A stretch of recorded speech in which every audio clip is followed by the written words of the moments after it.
following program is brought to you courtesy of the BBC. We present Dashiell Hammett's The Maltese Falcon, dramatized by Michael Bakewell.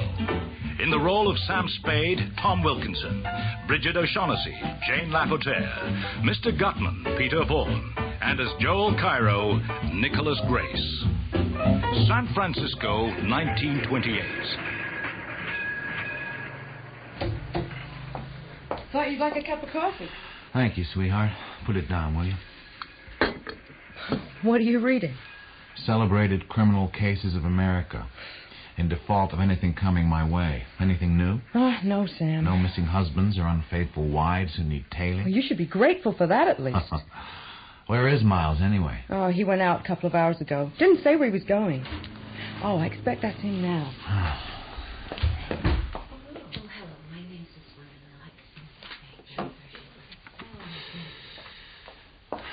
There's a girl who wants to see you. Her name's Wonderly. Customer? Guess so. You'll want to see her anyway. She's a knockout. Oh, sure in, darling. Sure in. Will you come in, Miss Wonderly? Oh, thank you. Thank you, sweetheart. Won't you sit down, Miss Wonderly? Thank you. Now, what can I do for you? Mr. Spade, could you... I thought...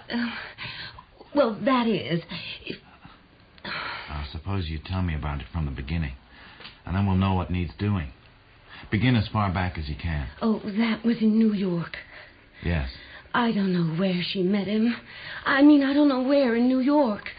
She's 5 years younger than I am, only 17. And we didn't have the same friends. I don't suppose we've ever been as close as sisters should be. Mama and Papa are in Europe. It would kill them. I've got to get her back before they come home. Yeah. And they're coming home on the 1st of the month. I didn't know what she had done until her letters came. There wasn't anyone I could go to for advice. I didn't know what to do, and what could I do? But then her letter came. Yes, and I sent her a telegram to general delivery at the post office here. I waited a whole week, but no answer came. So I came to San Francisco to get her. I wrote her I was coming. I shouldn't have done that, should I? Maybe not. It's not always easy to know what to do. You haven't found her? No, I haven't. I wrote her that I would go to the St. Mark, and I begged her to come and let me talk to her, even if she didn't intend to go home with me. But she didn't come. She didn't even send a message. It was horrible. I wrote her another letter to general delivery, and yesterday afternoon I went to the post office. I stayed there until after dark, but I didn't see her. I went there again this morning, and I saw... Floyd Thursby. He wouldn't tell me where Corrine was. He wouldn't tell me anything except that she was well and happy, but that's what he'd tell me anyway, isn't it? Sure, but it might be true. He wouldn't take me to see her. He said she didn't want to see me. I can't believe that. He promised to tell her he had seen me and to bring her to see me if she would come this evening at the hotel. He promised to come himself if she wouldn't. He said... Oh, excuse me, I didn't realize... It's all right, Miles, come in. Miss Wonderly, this is Miles Archer, my partner. Miss Wonderly. Hello. Miss Wonderly's sister ran away from New York with a fellow named Floyd Thursby. They're here in town. Miss Wonderly has seen Thursby and has a date with him tonight. Maybe he'll bring the sister with him. The chances are he won't. Miss Wonderly wants us to find the sister and get her away from him and back home, right? Yes, that's right, Mr. Spade. Oh, well, we're always happy to help a lady in distress. Aren't we, Sam? You shouldn't have any trouble with it. It's simply a matter of having a man at the hotel this evening to shadow him away when he leaves and shadow him until he leads us to your sister. Yeah, we can manage that for you, Miss Wonderly. Oh, but you must be careful. He's a dangerous man. I honestly don't think he'd stop at anything. I don't believe he'd hesitate to kill Corrine if he thought it would save him. You sure he hasn't married her? Oh, he has a wife and 3 children in England. Oh, they usually do, though not always in England. What does he do for a living? I don't know. I haven't the faintest idea. What time is he coming to see you? Oh, after 8 o'clock. All right, Miss Wonderly, we'll have a man there. It'll help if you could meet... Mr. Spade, could you, or Mr. Archer, could either of you look after it personally? I mean, I don't mean that the man you'd send wouldn't be capable, but... Oh, I'm so afraid of what might happen to Corrine. Could you... I'd expect to be charged, of course. $200. Would that be enough? Yeah, it would. And I'll look after it myself. Oh, would you, Mr. Archer? Thank you. Thank you, Mr. Spade. Not at all. It'll help some if you either meet Thursby downstairs or let yourself be seen in the lobby with him at some stage. I will. And don't look out for me. I'll see you all right. Thank you, Mr. Archer. Goodbye. Goodbye, Miss Wonderly. Goodbye. Effie, will you show Miss Wonderly out? $200. They're right enough. They had brothers in a bag. Well, don't dynamite her too much. What do you think of her? Sweet. You're telling me not to dynamite her. Maybe you saw her first, Sam, but I spoke first. Well, you'll play hell with her, you will. You got brains. But go easy on her.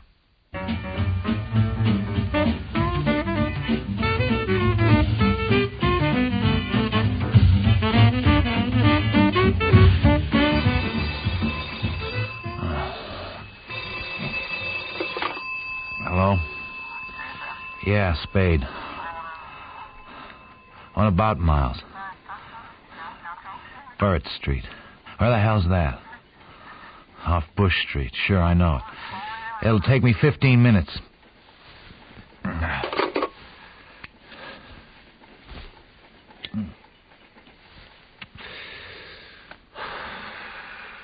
minutes after 2.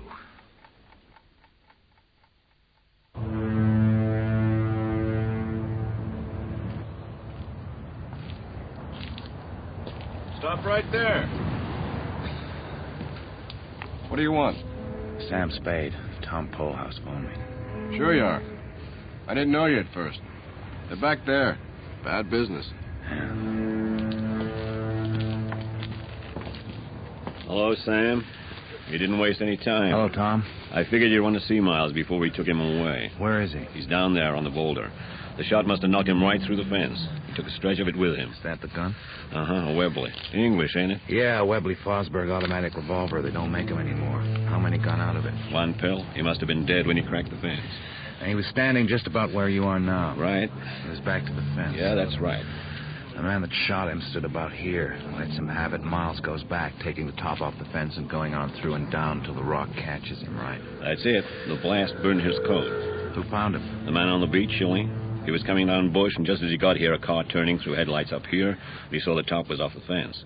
So he came up to look at it, found Miles. What about the car that was turning round? Not a damn thing about it, Sam. Shilling didn't pay any attention to it, not knowing that anything was wrong then. He says nobody didn't come out of here while he was coming down from Powell, or he'd have seen them. The fog's got the ground soggy, and the only marks are where Miles slid down and where this here gun rolled. Anybody hear the shot? Oh, for the love of God, Sam, we only just got here. You coming down for a look at Archer before we move him? No. You sure? You've seen him. You'd see everything I could. His gun was tucked away on his hip, hadn't been fired, his overcoat was buttoned. There's $161 in his clothes. Was he working, Sam? Yeah, he was. Well? He was supposed to be tailing a fellow named Floyd Thursby. What for? What for? He was an Englishman, maybe. I don't know what his game was exactly. We were trying to find out where he lived. Look, don't crowd me, Tom. I'm going to break the news now to Miles' wife. It's tough, him getting it like that. Miles had his fault, same as the rest of us, but I guess he must have had his good points, too. I guess so. Good night, Tom. Uh-huh.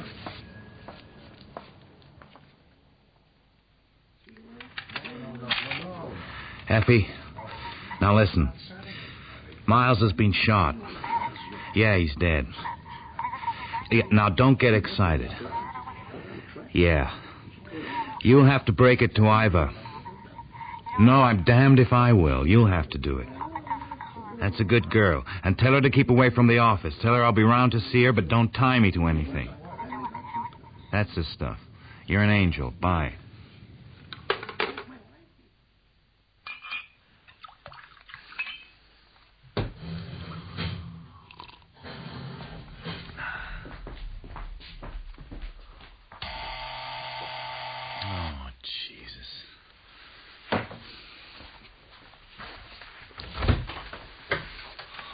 God's sake, Tom, it's 4:30. Just you let us in, Sam.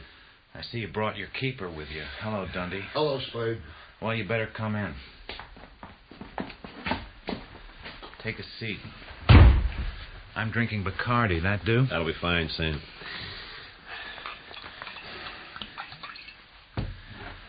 Success to crime. Sam, did you break the news to Mollis's wife? Uh-huh. How did she take it?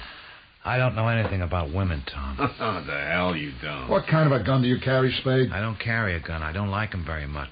Of course, there are some in the office. I'd like to see one of them. You happen to have one here? No. You sure of that? Look around. Turn the dump upside down if you want. I won't squawk if you got a warrant. Oh, Sam, what the hell? What do you want, Dundee? Talk turkey. Who the hell do you think you are coming in here in the middle of the night and trying to rope me? All right, sit down and listen. I'll sit or stand as I damn well please. I've warned you your foot was going to slip one of these days. Everybody's foot slips sometime. And this is yours. I don't like this, Dundee. What are you sucking around for? Tell me or get out and let me go to bed. Who's Thursby? I told Tom all I knew. You told Tom damn little. I knew damn little. Why were you tailing him? I wasn't. Miles was. For the swell reason that we had a client who was paying good United States money to have him tagged. Who's the client? You know, I can't tell you that until I've talked it over with the client. You'll tell it to me or you'll tell it in court. This is murder, and don't forget. I'll tell it or not as I damn well please. Be reasonable, Sam. How can we turn over anything on Miles' killing if you won't give us what you've got? You needn't get a headache over that. I'll bury my dead. I thought you would. That's just exactly why we came to see you. Isn't it, Tom? What's itching your boyfriend now? Just this. Thursby was shot down in front of his hotel just 35 minutes after you left Burrett Street. Take your goddamn paws off. Tom says you were in too much of a hurry to even stop for a look at your partner, and you didn't go to Archer's house to tell his wife. We called up, and that girl in your office was there, and she said you sent her.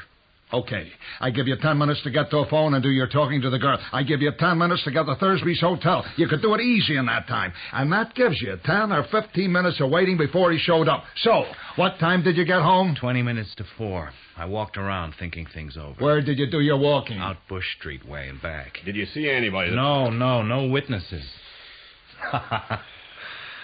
Sit down, Dundee. You haven't finished your drink. Get your glass, Tom. No thanks, Sam. I'm sorry I got on my hind legs, but you birds coming in and trying to put the works on me made me nervous.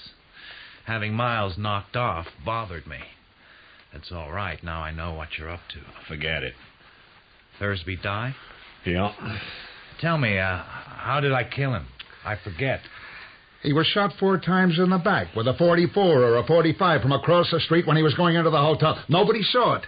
But that's the way it figures. And he was wearing a Luger in a shoulder holster. It hadn't been fired. What do the hotel people know about him? Nothing except that he'd been there a week. Alone? Alone. What did you find on him or in his room? What do you think we'd find? Something to tell you who he was, what his store was. We thought you could tell us that. I've never seen Thursby, dead or alive. We've asked what we came to ask. We've told you more than you've told us. You know me, Spade. If you did or you didn't kill him, you'll get a square deal out of me. I don't know that I blame you a hell of a lot, but that wouldn't keep me from nailing you. Fair enough. But I'd feel a whole lot better about it if you drink your drink.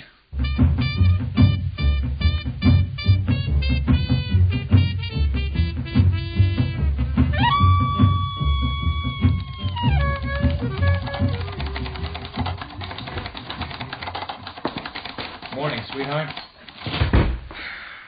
What's eating you? She's in there. Iva? I'm afraid so. I thought I asked you to keep her away. You asked, but you didn't tell me how. Oh, don't be cranky, Sam. I had her all night. I'm sorry, Angel. I haven't had much sleep either. And I've drawn a blank with the Wonderly woman. She's checked out of her hotel. She left a forwarding address. The Ambassador, Los Angeles. You might give it a try. You never know. I will, Sam. Well, here we go. Hello, Iva. Sam, I must talk to you. I know. Poor darling. Look, I don't have much time. Oh, Sam, did you kill him? And who put that bright idea into your head? I thought it was possible. Be kind to me, Sam. You killed my husband, Sam. Be kind to me. Jesus Christ. Now, Iva, don't. You shouldn't have come here today, precious. It wasn't wise. You can't stay. You ought to be home. You'll come tonight? Not tonight. Soon? Yeah. How soon? As soon as I can. Goodbye, Iva. Did you kill him? Jesus Christ.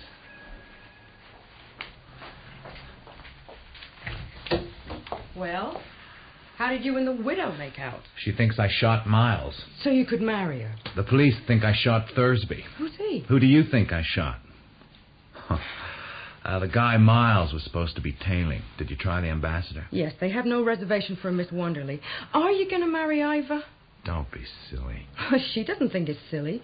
Why should she, the way you played around with her? I wish to God I'd never seen her. Oh, maybe you do now, but there was a time. I never know what to do or say to women except that way.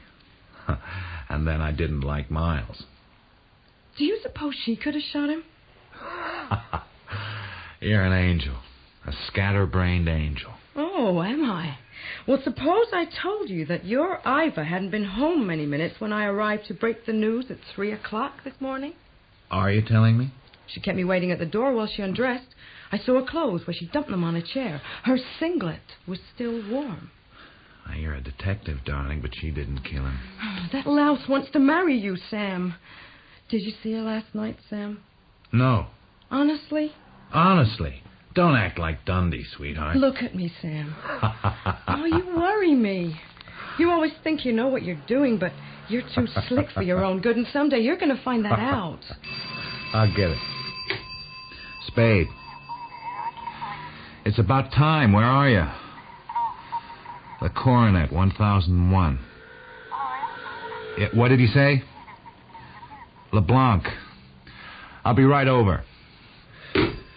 That was our Miss Wonderly, or LeBlanc, as she now calls herself. I'll have the Spade and Archer taken off the door, and Samuel Spade put on. Don't you think it's a bit soon? That's the way it is, dear.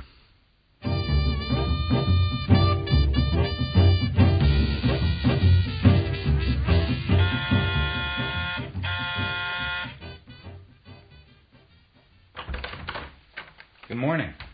Come in, Mr. Spade. I'm sorry everything is in such a mess. I haven't finished unpacking. Please, sit down. So? Mr. Spade, I've a terrible, terrible confession to make. The story I told you yesterday was all a story. Oh, that. We didn't exactly believe your story. You didn't? Then why did you... We believed your $200. I don't know what you mean. I mean that you paid us more than if you'd been telling the truth. And even now you'd still be willing to help me? That depends. The hell of it is, Miss... Is your name Wonderly or LeBlanc? It's really O'Shaughnessy. Bridget O'Shaughnessy. The hell of it is, Miss O'Shaughnessy, that a couple of murders coming together like this makes the police all stirred up. Makes everybody hard to handle and expensive. Mr. Spade, tell me the truth. Am I to blame for last night? Not unless there are things I don't know about. You warned us that Thursby was dangerous. Thank you. But I'll always blame myself. Mr. Archer was so alive yesterday. There's no time for worrying about that now. Out there, a flock of policemen and district attorneys are running around with their noses to the ground. What do you want to do? I want you to save me from it all. Mr. Spade, do they know about me? Not yet. That's why I've been stalling them till I could see you. But must they know about me at all? I think I'd rather die than that, Mr. Spade. I can't explain now, but can't you somehow manage so that you can shield me from them? So I won't have to answer their questions? Maybe, but I'll have to know what it's all about. I haven't lived a good life. I've been bad. Worse than you could know. But I'm not all bad. Look at me, Mr. Spade. You know I'm not all bad, don't you? Then can't you trust me a little? I've got nobody to help me if you won't help me. I know I've no right to ask you to trust me if I won't trust you. But I can't tell you. I don't mean I don't trust you, but I trusted Floyd, and I've nobody else, Mr. Spade. If I hadn't believed you could save me, I would have run away instead of sending for you. If I thought anyone else could save me, would I be down on my knees like this? Be generous, Mr. Spade. Don't ask me to be fair. I've no right to ask you to help me blindly, but I do. You can help me. Help me. You won't need much of anybody's help. You're good. You're very good. It's chiefly your eyes, I think, and the throb you get into your voice when you say things like, be generous, Mr. Spade. I deserve that. I deserve it, but... Oh, I did want your help so much. And the lie was in the way I said it. Not at all in what I said. It's my own fault, if you can't believe me now. Now you're dangerous. Then you won't help me. What happened last night? Floyd came to my hotel at 9 o'clock, and we went out for a walk. I suggested that so Mr. Archer could see him. We stopped at a restaurant in Geary Street, I think it was, for supper and to dance, and came back to the hotel at about 12:30. Floyd left me at the door, and I stood inside and watched Mr. Archer follow him down the street on the other side. Do you know what they'd be doing in the neighborhood of Bush and Stockton, where Archer was shot? Isn't that where Floyd lived? No, it was nearly a dozen blocks out of his way. What did you do after they'd gone? I went to bed. And this morning, when I went out to breakfast, I saw the headlines in the papers. I hired an automobile and went back to the hotel for my luggage. After I found my room had been searched yesterday, I knew I would have to move, and I had found a place yesterday afternoon, so I came up here, and then I telephoned your office. Your room at the St. Mark was searched? Yes, while I was at your office. Oh, I didn't mean to tell you that. That means I'm not supposed to question you about it. I'm afraid so. I've got nothing against trusting you blindly, except that I won't be able to do you much good if I haven't got some idea of what this is all about. For instance, I've got to have some sort of line on your Floyd Thursby. I met him in the Orient. We came here from Hong Kong last week. He had promised to help me. He took advantage of my helplessness and dependence on him to betray me. Betray you? How? Why did you want him shadowed? I wanted to find out where he was staying. Wanted to find out what he was doing, whom he was meeting, things like that. Did he kill Archer? Yes, certainly. He had a Luger in his shoulder holster. Archer wasn't shot with a Luger. He had a revolver in his overcoat pocket. You saw it? Oh, I've seen it often. I didn't see it last night, but I know he never wears an overcoat without it. Why all the guns? Well, he lived by them. There was a story in Hong Kong that he had come out there to the Orient as bodyguard to a gambler who had to leave the States, and that the gambler had since disappeared. I don't know. I do know that he always went heavily armed, and that he never went to sleep without covering the floor around his bed with crumpled newspaper so nobody could come silently into his room. You picked a nice sort of playmate. How bad a hole are you actually in? As bad as could be. Physical danger. I'm not heroic, Mr. Spade. I don't think there's anything worse than death. Then it's that. It's that as soon as I'm sitting here, unless you help me. I'm not God. I can't work miracles out of thin air. Who killed Thursby? I don't know. But how is he supposed to be helping you? Why did you bring him here from Hong Kong? Oh, this is hopeless. I can't do anything for you. I don't know what you want. I don't even know if you know what you want. It's no use. You won't go to the police. Go to them. They've been running me ragged since 4 o'clock this morning. I've made myself God knows how much trouble standing them off. For what? For some crazy notion that I could help you. Well, I'll tell them what I know, and you'll have to take your chances. It is hopeless and useless, I suppose. I'll have to take my chances. How much money have you got? I've got about $500 left. Give it to me. There's only $400 here. I have to keep some to live on. Can't you get any more? No. You must have something you can raise money on. I've got some rings, a little jewelry. You'll have to hawk them. The Remedial's the best place, Mission and Fifth. Then here's the rest. It's all I have. Thanks. I'm going out to see what I can do for you. I'll be back as soon as I can with the best news I can manage. I'll ring 4 times. Long, short, long, short. You needn't go to the door with me. I can let myself out. I've got Mr. Wise on the line for you, Sam. Thank you, sweetheart. Sid. Yeah, I think I'm going to have to tell a coroner to go to hell. Can I hide behind the sanctity of my client's secrets and whatnot? Uh-huh. Good. I'll let you have the details. Dundee's getting snotty, and maybe it is a little thick this time. There's a man wants to see you. Here's his card. Joel Cairo. Shipra. This guy is queer. Oh, in with it, then, darling. Okay. Mr. Cairo? Thank you. Sit down, Mr. Cairo. Thank you. What can I do for you, Mr. Cairo? May a stranger offer condolences for your partner's unfortunate death. Thanks. May I ask, Mr. Spade, if there was, as the newspapers inferred, a certain relationship between that unfortunate happening and the death a little later of the man Thursby? I beg your pardon, Mr. Spade. More than idle curiosity made me ask that. I am trying to recover an ornament that has been, shall we say, mislaid. I thought and hoped that you could assist me. Uh-huh. The ornament is a statuette, the black figure of a bird.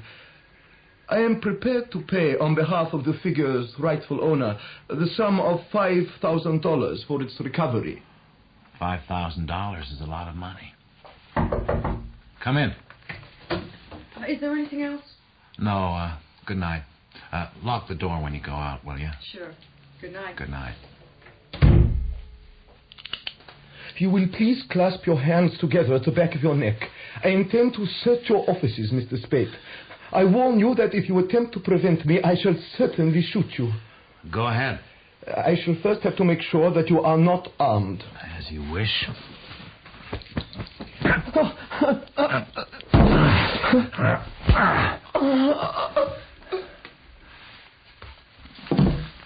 You still got a lot to learn. Let's see what you got on you. Wallet containing $300 and £5. Greek passport. A page of Hotel Belvedere writing paper with my name and apartment address. You feeling better? I could have shot you, Mr. Spade. You could have tried. I did not try. I know. Then why did you strike me after I was disarmed? Sorry, but imagine my embarrassment when I found that $5,000 offer was just hooey. You are mistaken, Mr. Spade. That was and is a genuine offer. What the hell? I am prepared to pay $5,000 for the figure's return. You have it? No. Well, if it is not here, why should you have risked serious injury to prevent my searching for it? I should sit around and let people come in and stick me up? You got my apartment address. You been there yet? Yes, Mr. Spade. I am ready to spend $5,000 for the figure's return. But surely it is natural that I should try first to spare the owner that expense if possible. Who is he? You will have to forgive me for not answering that question. Will I? If you wish some expression of my sincerity, I could offer a retainer. Would that serve? It might. You will take, say, $100? I'll take $200. Here's your wallet back. Oh. Your first guess was that I had the bird. There's nothing in that. What's your second? That you know where it is. Or if not exactly that, you know it is where you can get it. What sort of proof can you give me that your man is the owner? Very little, unfortunately. But nobody else can give you any authentic evidence of ownership at all. It might be better all around if we put our cards on the table. I do not think it would be better. Right. So you're not hiring me to do any murders or burglaries for you, but simply to get the blackbird, if possible, in an honest and lawful way. If possible. And in any event, with discretion. I confidently expect the greatest mutual benefit from our association, Mr. Spade. May I have my pistol? Sure, I'd forgotten it. Here. You will please keep your hands on the top of the desk. I intend to search your offices. I'll be damned. All right, go ahead. I won't stop you.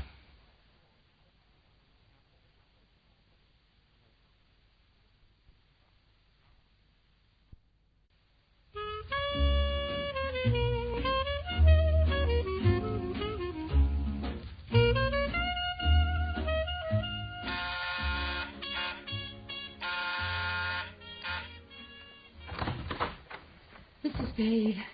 Do you bring me good news?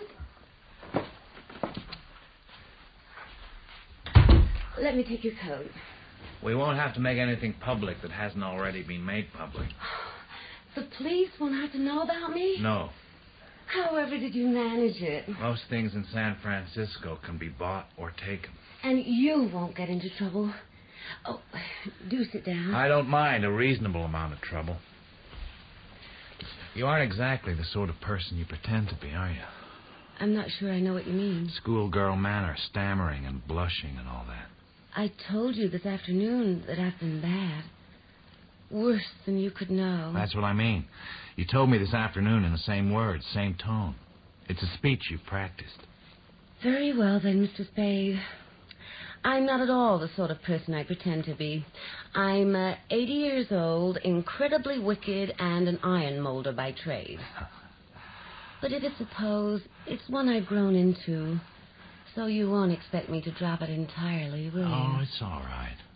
Only it wouldn't be all right if you actually were that innocent. We'd never get anywhere.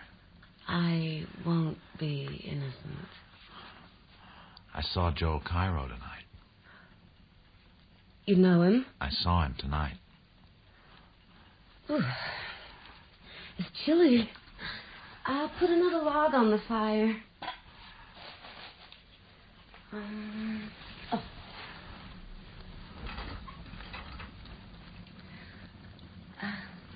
Cigarette? You're good. You're very good. What did he say? About what? About me. Nothing. Well, what did he say? He offered me $5,000 for the black bird. Now, you're not going to go around making up the fire and straightening the room again, are you? Oh, I won't. What did you say? $5,000 is a lot of money. Oh, surely you're not really considering it. Mr. Spade, you promised to help me. I trusted you. You can't... Let's try to figure out how much you trusted me. I promised to help you, sure, but you didn't say anything about any black bird. But you won't. You can't treat me like that. $5,000 is a lot of money. It is far more than I could ever offer you. If I must bid for your loyalty. That's good coming from you. What have you given me besides money? Have you given me any of the truth? Any help in helping you? If I'm peddling my loyalty, why shouldn't I let it go to the highest bidder? I've given you all the money I have. Without your help, I'm utterly lost. What else is there? Can I buy you with my body? I'll think it over. Christ, there's no sense in this. I don't care what kind of tricks you're up to, but I gotta have something to show me that you know what you're doing. Can't you trust me just a little longer? How much is a little? And what are you waiting for? I must talk to Joe Cairo. You can see him tonight. We can get him on the phone at the Belvedere. He can't come here. I can't let him know where I am. I'm afraid. My place. Do you think he'd go there? He'd go. All right. Shall we go now?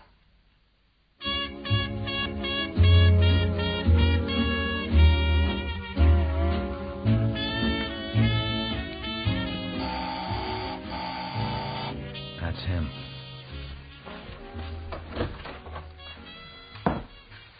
There's a boy out there watching the house, Mr. Spade. What am I to understand from that? I came here in good faith with no thought of tricks or traps. You asked in good faith, but I ought to have guessed he'd have showed up. Where is he? Outside, in the shop doorway. What's the matter? Oh. A kid who's been trying to tail me around town all evening. Cairo thought I put him there. Well, come in. There's no use standing here talking to all the neighbors.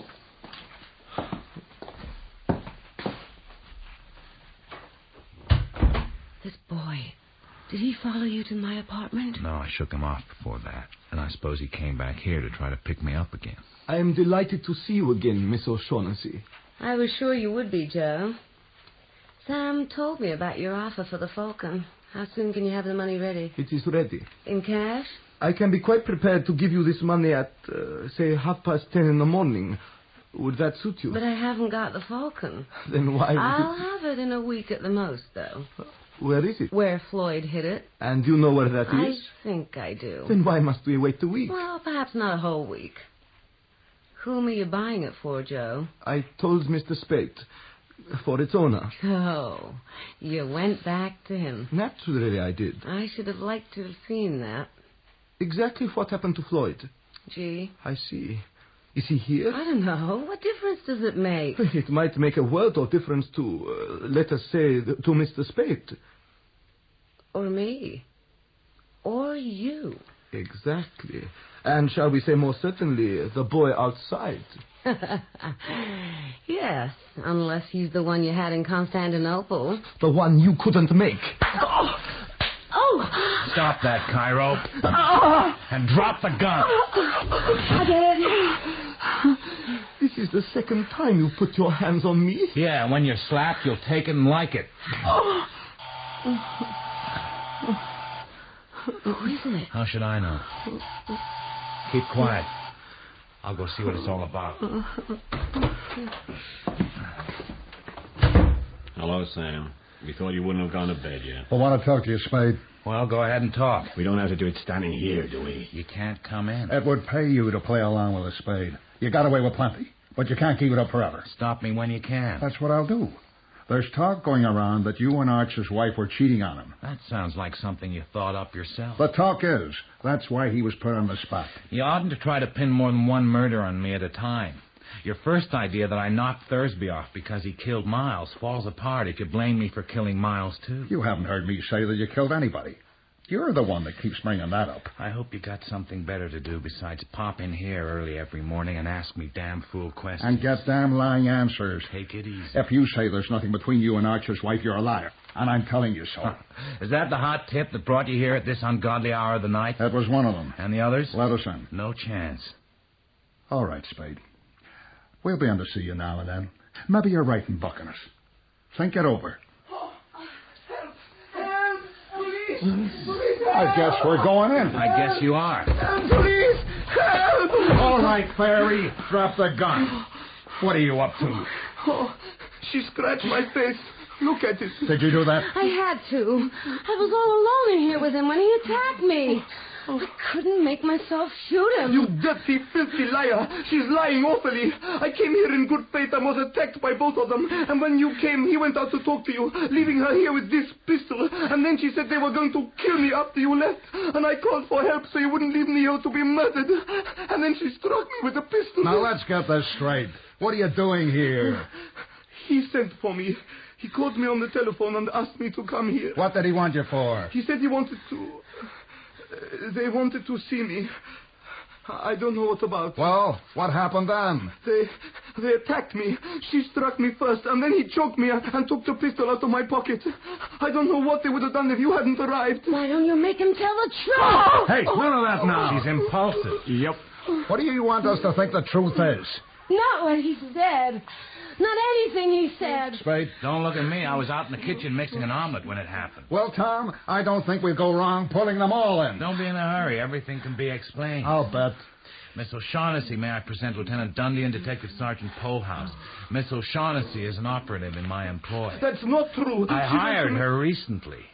Yesterday, as a matter of fact. This is Mr. Joel Cairo, a friend, an acquaintance, at any rate, of Thursby's. Oh. He came to me this afternoon and tried to hire me to find something Thursby was supposed to have on him when he was bumped off.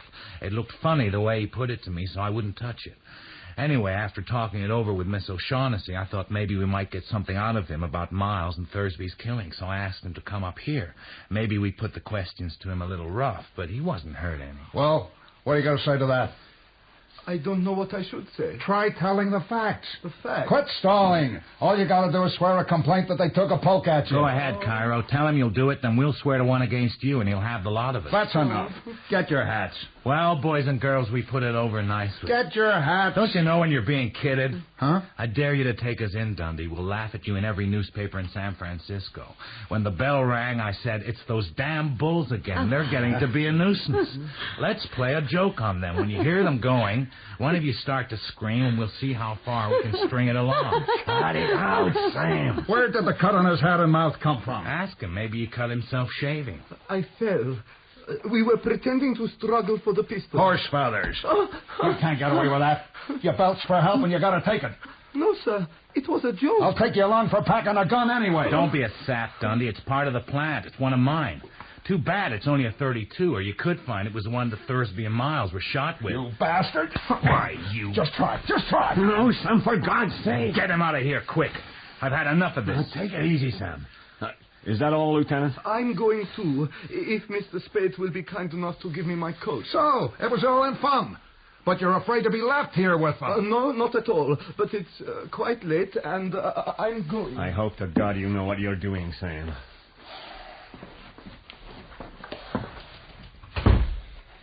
You're absolutely the wildest person I've ever met.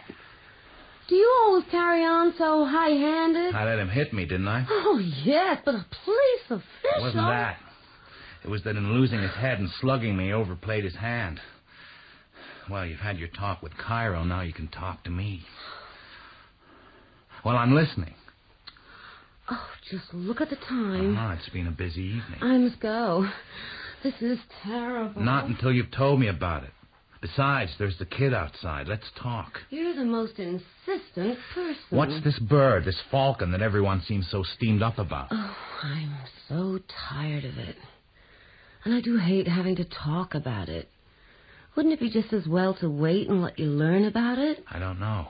My way of learning is to heave a monkey wrench into the machinery. It's all right with me if you're sure none of the flying pieces will hit you. I'm afraid of you. And that's the truth. That's not the truth. It is. I know 2 men I'm afraid of.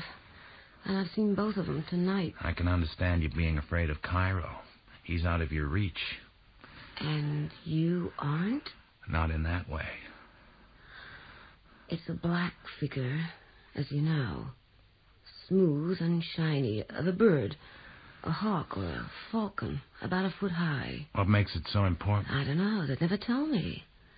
They promised me £500 if I helped them. Help them how? Help them to get it from the man who had it. A Russian named Kemedov. This was in Constantinople? In Marmora. Go ahead. What happened then? Oh, that's all. We found that Cairo meant to desert us, taking the Falcon with him. So we did exactly that to him first. But then I wasn't any better off than I had been before, because Floyd hadn't any intention of paying me. He said we would go on to New York, where he would sell it and give me my share, but I could see he wasn't telling me the truth. And that's why I came to you to help me to learn where the Falcon was. And suppose you'd got it. What then? Then I'd have been in a position to talk terms. What makes it worth all the money? What's it made of? Porcelain or black stone, I don't know. I've only seen it once for a few minutes. Floyd showed it to me when we first got hold of it. You are a liar. I am a liar. I've always been a liar. Don't brag about it. It's childish. Was there any truth at all in that yarn? Some. How much? Not very much. Well, we've got all night. I'll put some more brandy and some more coffee, and we'll try again. Oh, I'm so tired. So tired of it all. Of myself. Of lying and thinking up lies. And of not knowing what is a lie and what truth. I wish I... Kiss me.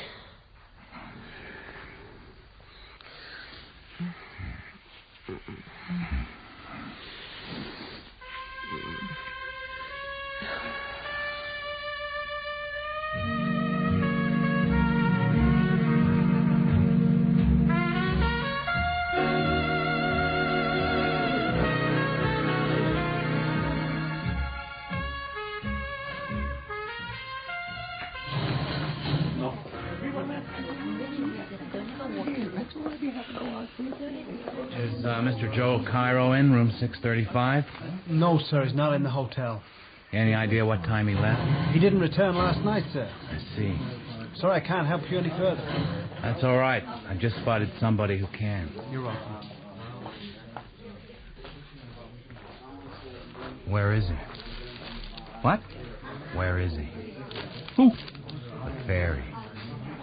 What do you think you're doing, Jack? Don't pretend you don't know what I'm talking about. You've been tailing me all over town. Shove off. You'll have to talk to me before you're through, Sonny. Some of you will. And you can tell, gee, I said so. You keep asking for it, you're gonna get it. I told you to shove off. Now shove off. People lose teeth talking like that. Now, you just be a good boy and run along to G and tell him what I said. I won't forget you. Spade. Ah. Yes, Mr. Cairo. There was a man looking for you. Morning, Cairo. What happened to you? Your suit looks like you slept in it. Good morning, Mr. Spade. Let's go someplace we can talk. You will please excuse me, Mr. Spade. Our conversations in private have not been such that I am anxious to continue them. Pardon me speaking bluntly, but it is the truth. You mean last night? What else in hell could I do? I thought you'd see that. If you pick a fight with Miss O'Shaughnessy or let her pick one with you, I gotta throw in with her. I don't know where that damn bird is. You don't either. She does. How in the hell are we gonna get it if I don't play along with her? You have always, I must say, a smooth explanation ready. What do you want me to do, Cairo? Learn to stutter? Let's go over there. We can talk quietly. Huh.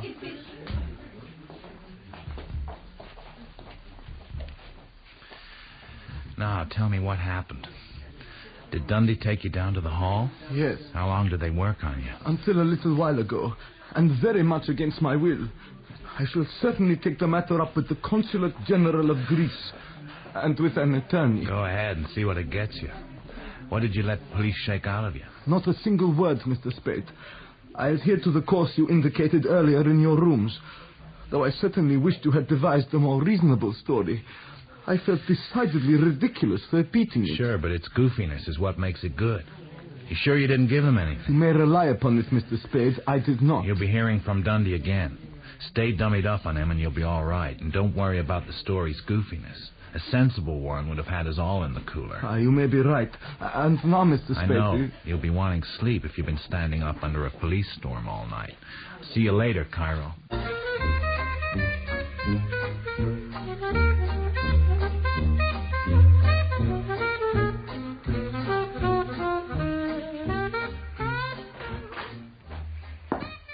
Morning, sweetheart. No, not yet. No, I'll have him call you as soon as he gets in, Ivor. That's the third time she's called this morning. She sounds frantic. Uh-huh. Your Miss O'Shaughnessy's in there. What else? A man called G called up. What did he say? He said when he comes in, will you please tell him that G, who got his message, phoned and will phone again. Thank you, darling.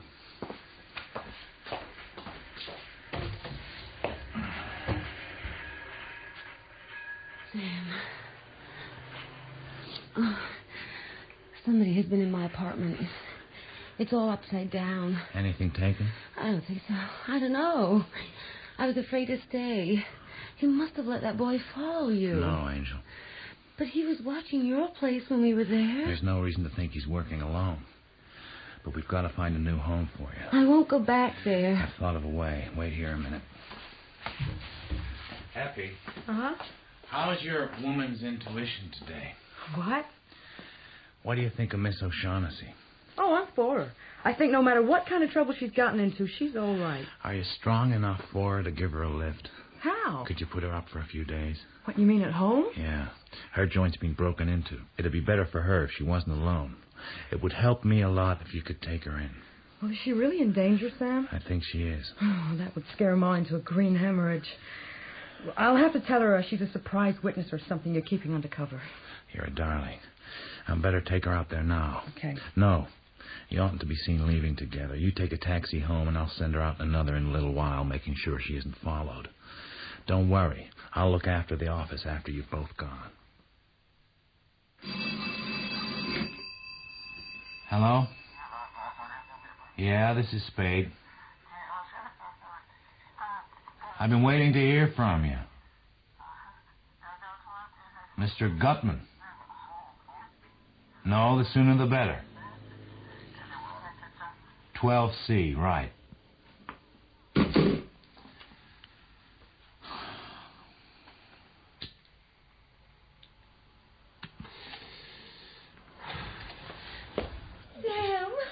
Hi, honey. Hello. Oh, Sam, forgive Sure, I forgive you. What for?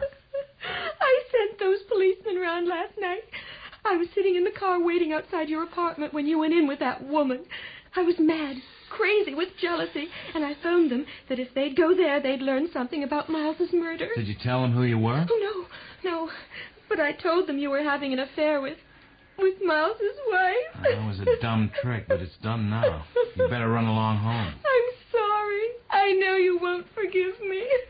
There's just one thing. Yes, Sam? Where were you the night Miles was shot? Home. No, I know you weren't. Effie Perrine told you that. I saw her looking at my clothes and snooping around. Where were you? I was following Miles. Jesus. He told me he had a date with a girl. If I wanted to get a divorce, now was my chance. I followed him to the St. Mark's and saw he was shadowing a man and a girl, the one you were with last night. I realized he was just kidding. I went round to your apartment, but you weren't there. What time was that? Around 10:30. And then? I couldn't go home. I didn't want to be there when Miles got back. I went to a movie. There's a place in Powell Street that's open till 1. Then I went and had a meal, and then I went home. But Miles wasn't there. It's stupid, but I was mad he wasn't home first. So I took the car out of the garage again and went back to your place. By which time I was looking at Miles's body. Jesus, what a swell lot of merry-go-round driving. Then what? Then I went home again. I was just undressing when Effie arrived. Oh, do you believe me? Sure I do. Now run along. I've got an appointment. Oh, Sam. Beat it.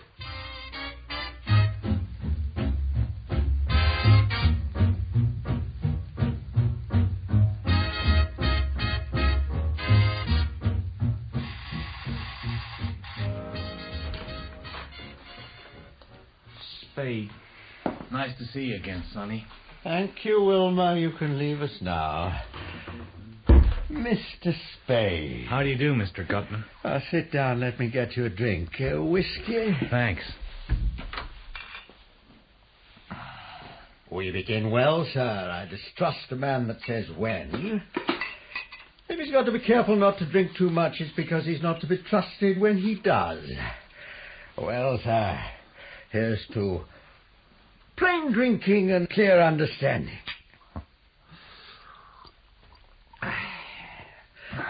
You're a close-mouthed man? Not at all. I like to talk.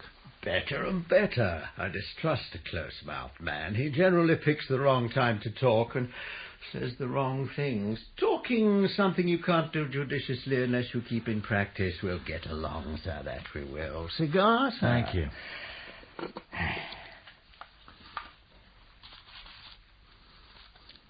Now, sir, we'll talk if you like. And I'll let you know right out that I'm a man who likes talking to a man that likes to talk. Swell. Will we talk about the blackbird? Will we? We will. You're the man for me, sir. A man cut along my own lines, no beating about the bush, but straight to the point. I like that way of doing business. Let us talk about the blackbird. But first, sir, answer me a question, please. You're here as Miss O'Shaughnessy's representative? It depends. It depends on what? If I knew what it depends on, I could say yes or no. Maybe it depends on Joel Cairo. Maybe. You could say, then, that the question is which of them you'll represent. You could put it that way. It will be one or the other. I didn't say that. Who else is there? There's me. That's wonderful, sir, wonderful. I do like a man that tells you right out he's looking out for himself. I don't trust a man that says he's not. Let's talk about the blackbird. Let's. Mr. Spade, have you any conception of how much money it can be made out of that blackbird? No. Well, sir, if I told you, by God, if I told you half, you'd call me a liar. No, not even if I thought it. But if you won't take the risk, just tell me what it is and I'll figure out the profits. You mean you don't know what it is? Oh, hell, I know what it's supposed to look like. I know the value you people put on it. I don't know what it is. She didn't tell you? No. A lovely girl, sir. She must know. And Cairo didn't either? Cairo is cagey. He's willing to buy it, but he won't risk telling me anything I don't know already. How much is he willing to buy it for? $10,000. Not even pounds. That's the Greek for you. And what did you say to that? I said if I turned it over to him, I'd expect the $10,000. Nicely put, sir. Oh, they must know. Do they know what the bird is, sir? What's your impression? There's not much to go by. Cairo didn't say he did, and he didn't say he didn't. She said she didn't, but I took it for granted she was lying. That was not an injudicious thing to do. Maybe they don't. Or if they don't, I'm the only one in the whole sweet wide world who does. I'm glad I came to the right place. By God, sir, your glass is empty. Ah, sir, this kind of medicine will never hurt you.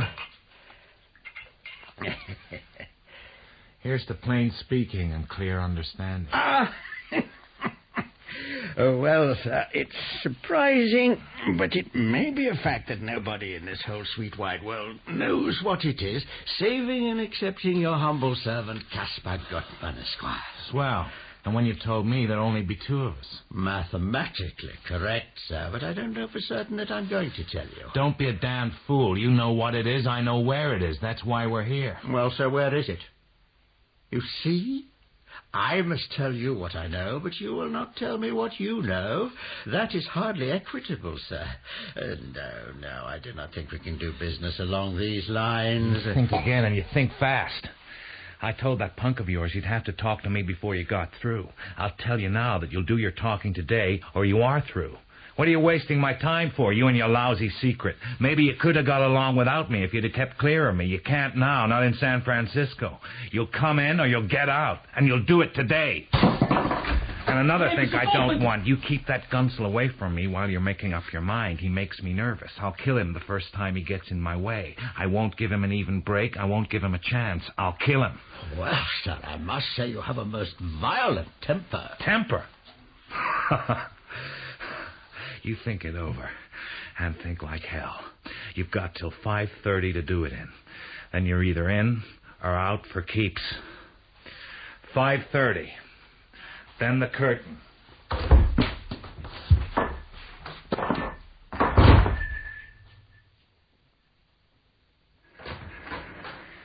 Sam, what happened?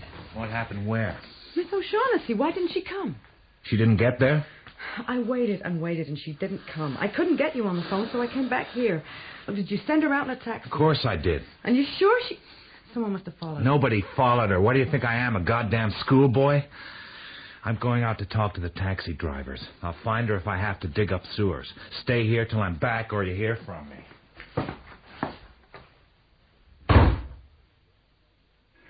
Yeah, sure, I remember. I told you to take her to a 9th Avenue number. Where did you take her? I took her to the ferry building. But I told you to Keep your take hair her... on. When we got to Polk, she rapped on the glass and said she wanted to get a newspaper. So I stopped on the corner and whistled for a newsboy. Which paper did you get? The Call. Then we went to Sacramento, and just after we crossed the Van Ness, she knocked on the glass again and said to take her to the ferry building. Anybody waiting for her there? I didn't see them if there was. Did she take the newspaper with her? She tore a sheet out. Do you have the rest? Yeah, I kept it. It's here. Thanks. Get yourself a smoke. Thanks, Mr. Spade. So, what's missing? 35 and 36. That's births, marriages... Come on, Spade. Gutman wants you. Well. I didn't expect to hear from you till 5:25. You keep on writing me, and you're gonna be picking iron out of your navel. The cheaper the crook, the gaudier the pattern. Well, let's go.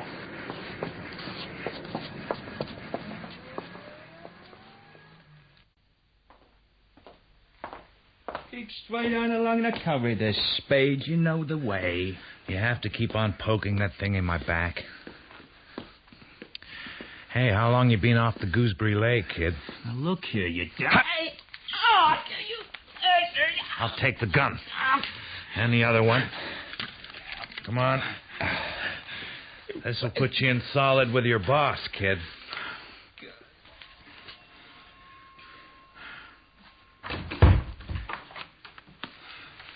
Well, what's this? You shouldn't let him run around with these. He'll get himself hurt. Well, Gad, sir, you're a chap worth knowing. An amazing character. Come in. Sit down. Give me a hat. You may leave us, Wilmer. A drink, sir. Thanks. No, sir, I hope you'll let me apologize. Never mind that. Let's talk about the black bird. Oh, very well, sir.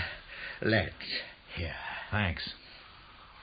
What do you know, sir, about the Order of the Hospital of St. John of Jerusalem, later called the Knights of Rhodes and other things?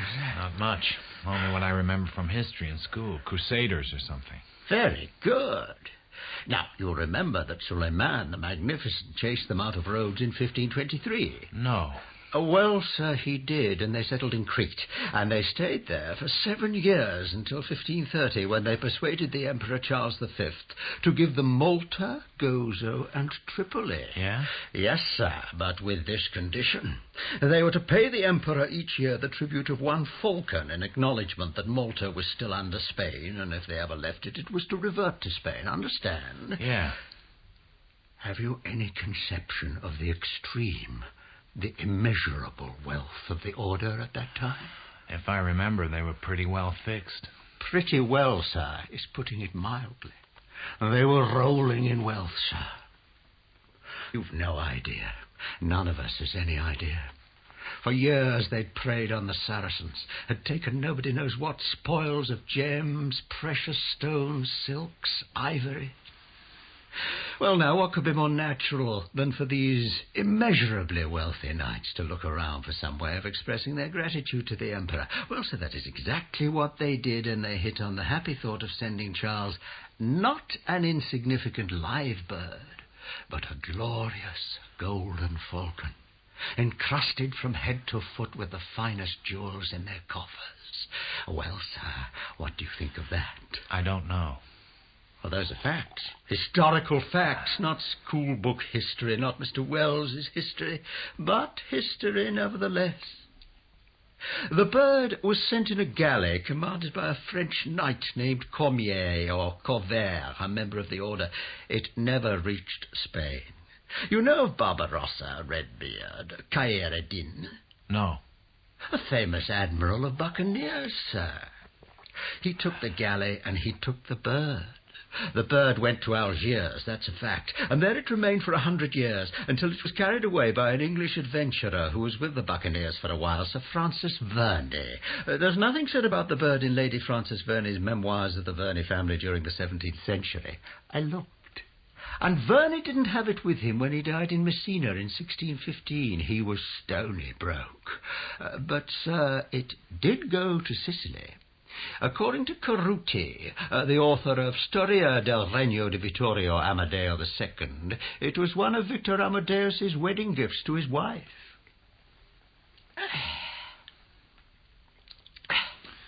It turned up next in the possession of a Spaniard who'd been with the army that took Naples in 1734, and there's nothing to show that it didn't stay in his family, Monino e Redondo, until the Carlist Wars, when it turned up in Paris.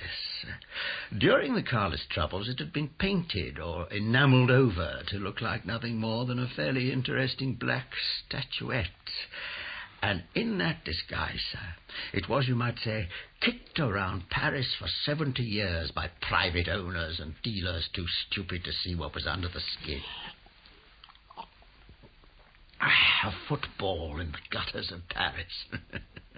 Until 1911, when a Greek dealer named Karelaos Konstantidis found it in an obscure shop. He recognized it for what it was, and it didn't take him long to acquire it. I got wind of it and finally forced most of the history out of him. But for once in his life, he wasn't in a hurry to convert his find into money. But your glass is empty, sir. Thanks. You begin to believe me a little? I haven't said I didn't. Here. Thanks. Well, sir, 1 year to the very day after he had acquired it, I picked up the Times in London and read that his establishment had been burglarized and he murdered. I was in Paris next day. The bird was gone. By gad, sir, I was wild. A great quantity of stuff had been stolen. That made me think that the thief had simply taken the bird along with the rest of his plunder, not knowing what it was. Well, sir, It took me 17 years to locate that bird, but I did it. I wanted it, and I'm not a man that's easily discouraged when he wants something. I traced it to the home of a Russian general, one Kamidov, in a Constantinople suburb. He didn't know what it was, but his natural contrariness kept him from selling it to me when I made him an offer. Perhaps in my eagerness I was a little unskillful, though not very. So I sent some agents to get it.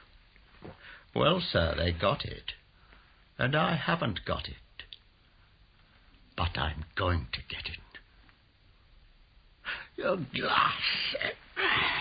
Then the bird doesn't belong to any of you, but to General Kamidov. Well, so you might say it belonged to the King of Spain, but I don't see how you can honestly grant anybody clear title to it except by right of possession. Then it's Miss O'Shaughnessy's now. No, sir, except as my agent. There's no doubt she's got it now. Not much. Where? I don't know exactly. But you said you did. I mean, I know where to get it when the time comes. And when is that? When I'm ready. Mr. Spade, where is Miss O'Shaughnessy now? In my hands, safely tucked away. Trust you for that, sir. Well, now, sir, before we sit down to talk prices, answer me this. How soon can you, or how soon are you willing to, produce the Falcon? A couple of days. That is satisfactory. But we forget our nourishment. Thanks. Well, sir, here's to a fair bargain and profits large enough for both of us. What's your idea of a fair bargain? I have two proposals to make, sir, and either is fair. I will give you $25,000 when you deliver the Falcon to me, and another $25,000 as soon as I get to New York. Or I will give you 1/4, 25% of what I realize on the Falcon. There you are, sir. An almost immediate $50,000, or a vastly greater sum within, say, a couple of months. How much greater? What would you say, sir, to $500,000? You think the dingus is worth $2 million? In your own words, why not? That's a hell of a lot of dough. And that's the absolute rock-bottom minimum. A minimum, huh? How much is the maximum? How much is the maximum? The maximum? I refuse to guess. You fix the drink, God damn you. Well, man. Okay, Spade. Let's see if you can make it to the door. Get out of my way. Bastard! Bastard! Bastard! Bastard! Gently, Wilmer. A gentleman never hits a man when he's down.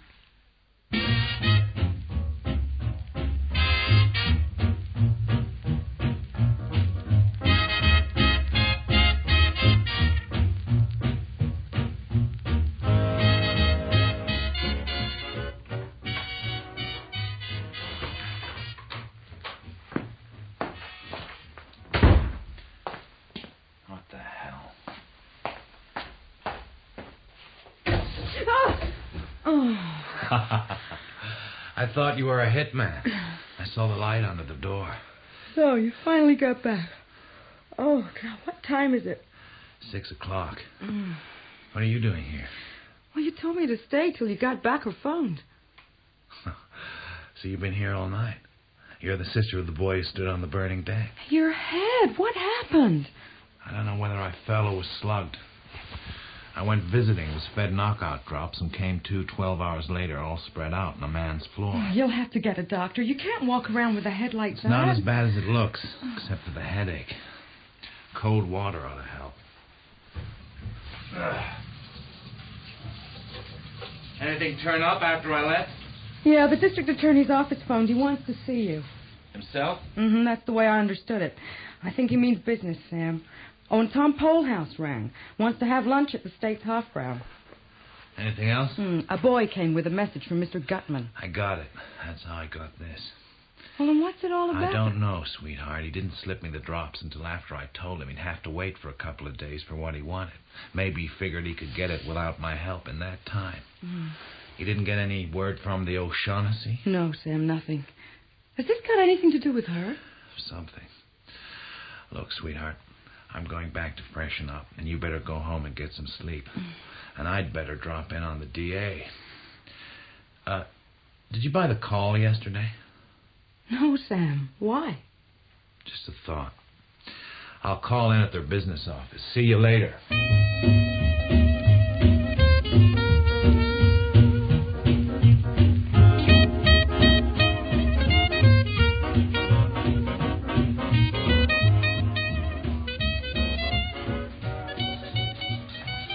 Can I have a copy of yesterday's call, please? Certainly. Thanks. 35. Births, marriages, deaths, weather. Could be anything. Shipping arrivals. 5:17 a.m. Tahiti from Sydney and Papeete. 6:05 Admiral Peoples from Astoria. 8:05 La Paloma from Hong Kong. That's it. It's got to be. Bridget and Thursby came from Hong Kong. Is there a phone I can use? Sure, right there. Thanks.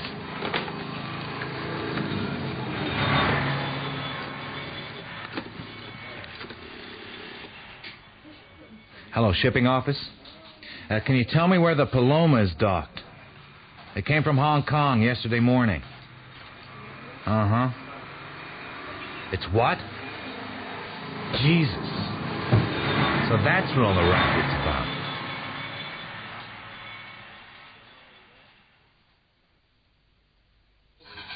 Tell me one thing, Tom. Whatever you like. How is it that whenever we eat together, we always eat pickled pig's feet? I guess it's because we always come here, Sam. What else would we eat? Dundee send you? You know he didn't, Sam. Ain't you ever going to grow up? What have you got a beef about? We didn't hurt you. What's the sense of making a grudge of it? You see the boat on fire in the bay? I saw the smoke. Look, now be reasonable, Sam. Dundee was wrong, and he knows it. Now, why don't you let it go at that? Well, you think I ought to go around and tell him I hope my chin didn't hurt his for fist? Christ's sake, cut it out. Dundee didn't think you shot Miles, but what else would he do except run the lead down? You'd have done the same thing in his place, and you know it. Yeah? What made him think I didn't do it? What makes you think I didn't do it, or don't you? Thursby shot Miles. You think he did? He did. The slugging Miles came out of a Webley, and a bellboy at Thursby's hotel had seen it in his room that morning. And that leaves Thursby the only one I killed. No, for Christ's sake. Ain't you ever going to forget that? I'll tell you one thing, Tom. I'm glad I'm not that pig's foot. Look, Dundee knows it's out. How does he know? We dug up a record on Thursby. Yeah? Who was he? Oh, you mean to tell me that I wish to don't? God I knew half as much about this business as you smart guys think I do. Oh, I wish we all did. Well, he was a St. Louis gunman the first we hear of him. He was picked up a lot of times back there for this and that, but he belonged to the Egan mob, so nothing much was ever done about any of it. They got him once in New York for knocking over Rose Stuss games, and he did a short hitch in Joliet for pistol whipping a twist that had given him a needle. But after that, he took up with Dix Monahan and didn't have any trouble getting out whenever he happened to get in. Dixie was almost as big a shot as Nick the Greek in Chicago gambling. This Thursby was Dixie's bodyguard, and he took the run out with him when Dixie got in wrong with the rest of the boys over some gambling debts. Waiter? Oh, that was a couple of years back. Now, this is the first time Thursby's been seen since. And Dixie? Nobody's seen him. Unless you know something. This is all new stuff to me, Tom. Oh, I guess it is. Where did you pick up all this news about Thursby? Some of it's on the records, the rest, well, we get it here and there. From Cairo, for instance. Not a word of it. You poisoned that guy for us. You mean a couple of high-class sleuths like you and Dundee worked on that Lily of the Valley all night and you couldn't crack him? What do you mean, all night? We worked on him for less than a couple of hours. We saw we weren't getting nowhere, and we let him go. Is that so? Uh-huh. I'll get the check. I got a date with the DA this afternoon. Huh? He sent for you? Yeah. You won't be doing me any favor by telling him I've talked to you about this. Well, Mr. Spade, I hear that you and the police haven't been hitting it off too well lately. Nothing serious. Dundee gets too enthusiastic. Now, if you'd prefer not having the stenographer here, we can dismiss him. He's here simply as a matter of convenience. I don't mind him a damn bit. I'm willing to have everything I say put down, and I'm willing to sign it. I don't intend asking you to sign anything. Now, I wish you wouldn't regard this as a formal inquiry at all. And please don't think I've any belief in those theories the police seem to have formed. I'm glad of that. So, who killed Thursby? I don't know. Well, perhaps you don't know, but you could certainly make an excellent guess. Maybe, but I wouldn't. Not even in an informal talk. Well, why shouldn't you, if you've got nothing to conceal? Everybody has something to conceal. And you have? My guess is, for one thing. What's your theory? Well, you tell me the name of the client Archer was shadowing Thursby for, and I'll mighty soon know who killed Thursby. I don't exactly get that. You don't? Well, then suppose I put it this way. Where is Dixie Monahan? Putting it that way doesn't help much. Who in the hell is Dixie Monahan? Look, we know Thursby was Monahan's bodyguard. He was with him when Monahan vanished from Chicago, leaving something like $200,000 worth of bets that he'd welched on. And we all know what's likely to happen to a gambler who welches and to his bodyguard when his creditors find him. It's happened before. Well, what do you think? Did I kill him for his creditors or just find him for them to do their own killing? No. You misunderstand me. I hope I do. No, I only mean that, you might have been involved in it without knowing what it was. Oh, I see. You don't think I'm naughty. You just think I'm dumb. You're wrong. Nobody ever hired me to do anything about Dixie Monahan. But by your own admission, somebody did hire you to do something about his bodyguard, Thursby. His ex-bodyguard. You mean he was no longer associated with Monahan? You know that positively? I don't know anything positively except that my client wasn't interested in Monahan, has never been interested in Monahan. And that opens another angle. Monahan's friends could have knocked Thursby off for ditching Monahan. Dead gamblers don't have any friends. It narrows down to three things. Number one, Thursby was killed by the gamblers Monahan had welched on in Chicago. Number two, he was killed by friends of Monahan. Or number three, he sold Monahan out to his enemies and then fell out with them and they killed him. Or number four, he died of old age.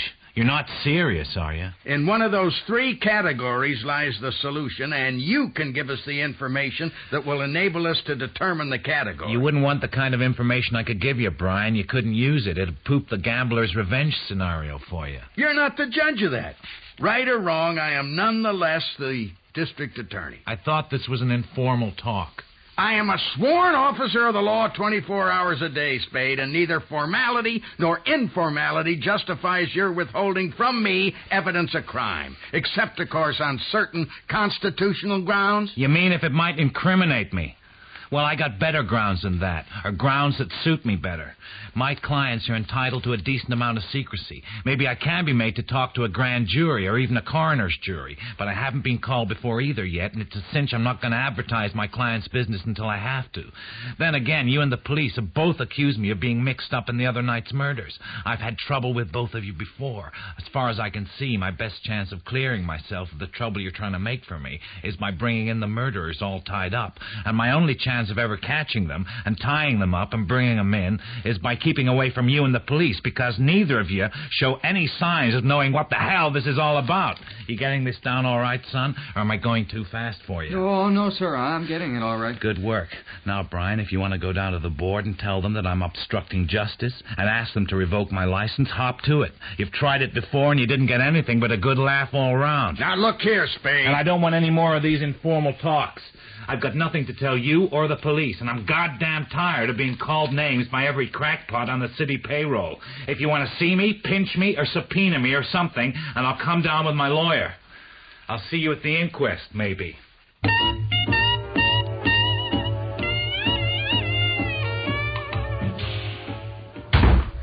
How'd it go?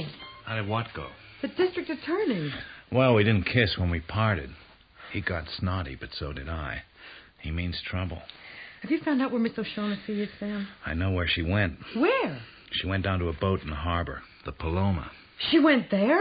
But that was the boat that caught fire. They had to tow it out from the pier. Was she... She's all right. At least she left the boat before the fire started. What happened? She went straight there after leaving the cab at the ferry building. But she had to hang around till early evening because the captain, a guy named Jacoby, wasn't around. When he came back, she ate with him in his cabin. After the meal, there were 3 more visitors, Gutman, Cairo, and the kid who delivered Gutman's message to you yesterday.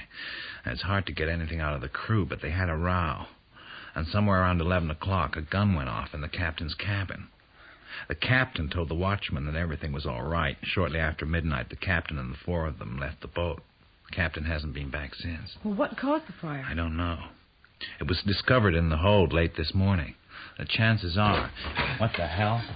There! There's Spade. I'm Spade.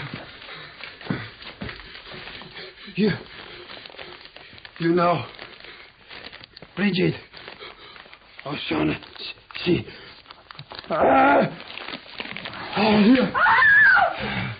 Lock the door. Is he... Yeah, he shot through the chest maybe a dozen times. Oh, I oughtn't wait to It's call... too late for a doctor now. I gotta think before we do anything. Let's have a look at the bundle he was carrying. That's heavy enough. Is that what they were looking for? We'll soon know. A great black bird. We got the damn thing, Angel. Get it. Hello? Yes? Who? Oh, yes. Hold the line. Hello?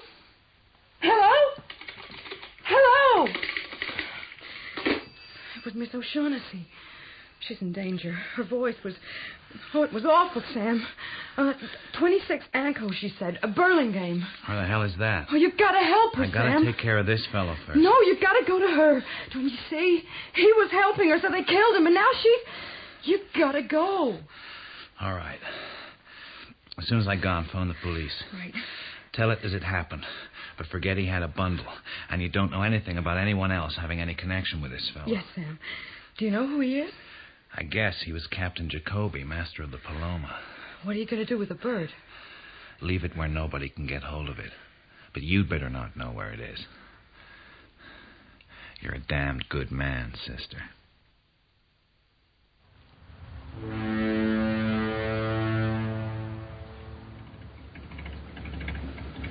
Know where Anko Avenue or Road or Boulevard is in Burlingame? Nope. But if she's there, we can find her. Let's do that. Hop in, Mr. Spade. We must be pretty near it now. 3rd or 4th house on the other side. Okay, drop me here. And keep the engine running. We may have to leave in a hurry.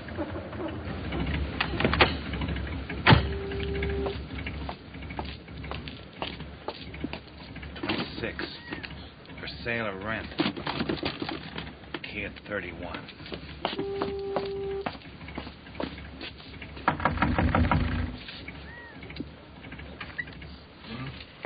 Good evening. Evening. I'd like to get the key to 26. Juice isn't on. You can't see anything. I got a flashlight, detective. We got a tip there might be something hidden there. Nobody's been to me for the key for a couple of months. I'll get it for you.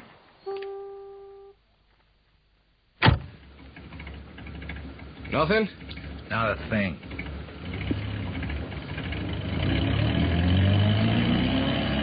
A plant? Something like that. Where to now, Mr. Spade? Home. I've had enough. Your partner got knocked off, didn't he? Uh-huh. She's a tough racket. You can have it for mine. Well, hack drivers don't live forever. Maybe that's right. But just the same, it'll always be a surprise to me if I don't.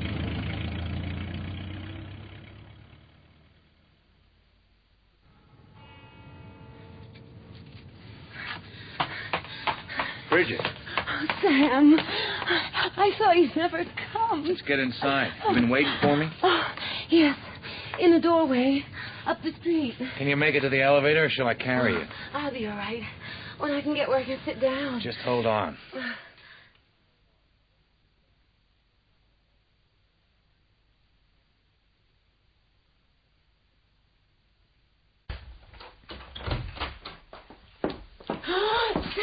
I wouldn't try to run for it if I were you. Wilma has you covered. So have I, Mr. Spade.